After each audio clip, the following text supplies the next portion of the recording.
This is the luxury world. Get inspired with us today and tomorrow. One of the most renowned watchmaker globally is likely Rolex. Founded by Hans Wilsdorf, this Swiss company has been crafting luxury timepieces for enthusiasts since its inception, while also producing a variety of tool watches. Suppose you are new to the luxury watch market.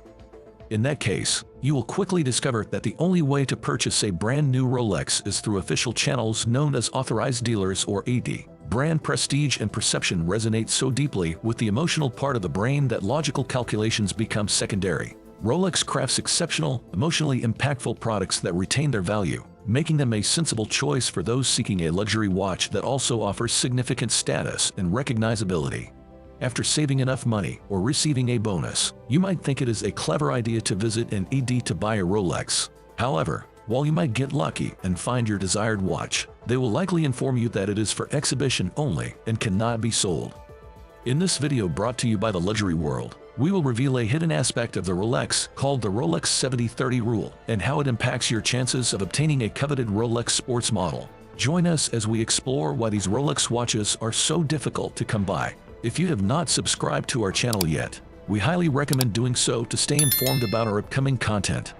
Rolex is regarded as the pinnacle of luxury watchmaking and a global emblem of success and prestige. However, this popularity has also sparked numerous myths and misunderstandings about the brand.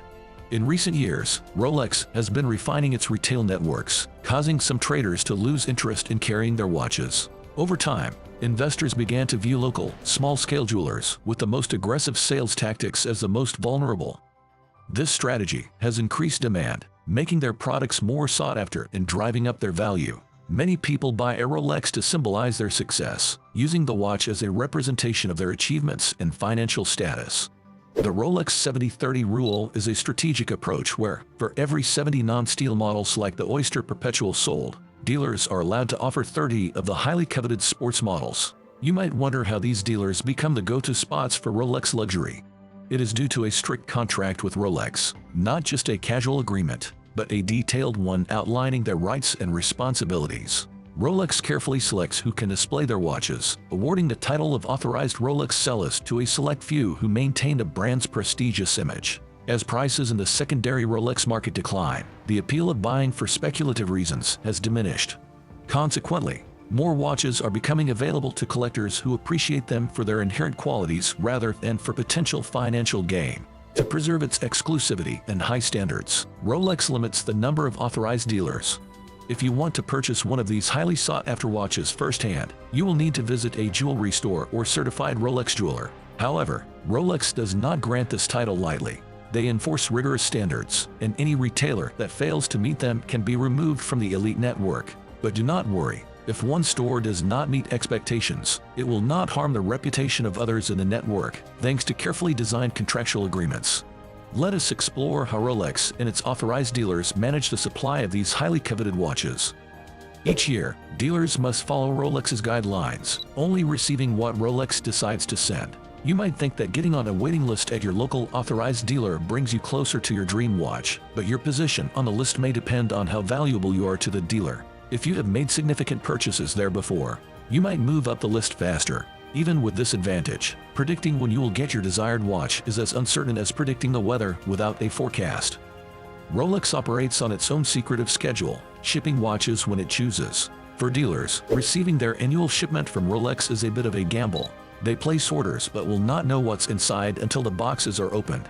So, if you ask your dealer about upcoming stock, do not be surprised if they cannot give a clear answer. They find out what they are getting at the same time as you, adding to the mystery. Interestingly, Rolex does not finalize allocations until after the watches have been shipped.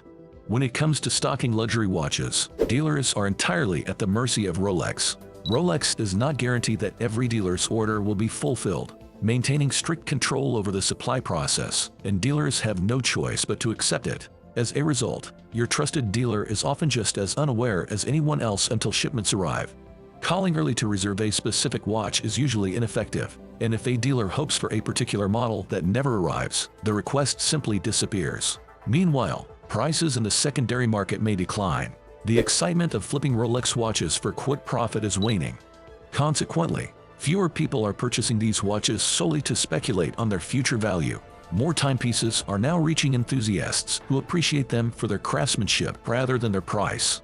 Let us take a closer look at how Rolex maintains such tight control over its distribution channels. One key aspect of their strategy is enforcing the manufacturer's suggested retail price. Authorized dealers must sell at this price, ensuring consistency and exclusivity across all outlets.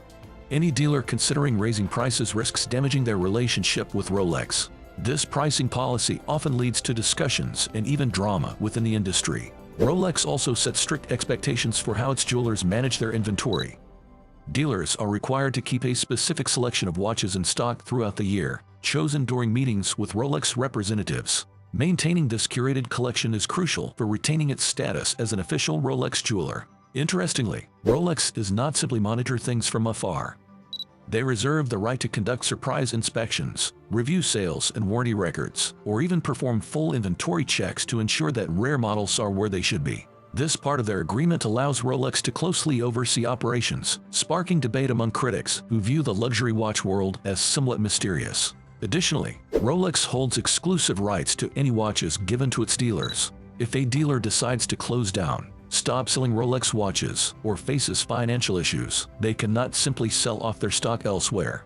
This rule helps Rolex control its timepieces and prevents them from flooding the secondary market. If a dealer tries to bypass this rule and sell the watches to another party, they must pay full price, and Rolex can buy them back. This gives Rolex the power to cut ties with any dealer or jeweler for reasons like involvement in the gray market, failing to meet order expectations, or changing their business model. Rolex imposes exceptionally exacting standards on its dealers, and the strict rules they must follow are key to preserving and enhancing the brand's prestige. This strategy has both benefits and drawbacks, creating a delicate balance that dealers must navigate. Other luxury brands, like Audemars Piguet, also exert tight control over their networks, but Rolex is particularly known for having the most stringent regulations in the luxury watch industry. If this allocation strategy holds, it would mean that authorized dealers receive only a limited number of these popular models, making them rare and harder for consumers to acquire. This scarcity boosts demand and increases the value of these sports models in both the primary and secondary markets. While the 70-30 rule is not officially confirmed by Rolex, its application may vary, but it helps explain why those highly sought-after sports models are so difficult to find at authorized dealers. If accurate, this approach benefits Rolex in many ways, bringing value to both consumers and dealers alike. This concludes our in-depth look into the world of Rolex's authorized dealers. We hope it has illuminated some of the mysteries surrounding them.